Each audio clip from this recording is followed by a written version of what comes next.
All right, so finished putting the aluminum capping back on, so you can see that along the top.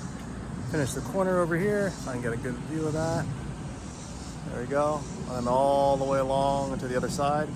So what the aluminum capping does, it just keeps water away from the fascia board.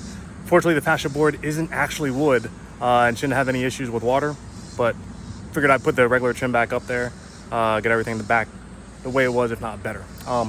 One thing is, as far as better, is actually adding a drip edge. So a drip edge is actually going to go along the side right underneath the shingles. I installed a drip edge back on the shed. It didn't have gutters, but can't hurt. So I'm going to add a drip edge.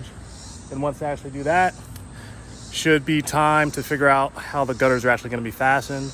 I'm going to make sure this time that the gutters are actually supported by the rafters instead of just the fascia board, because I think that was the issue with the other system.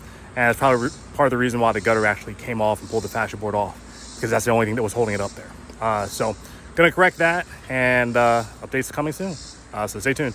All right, bye.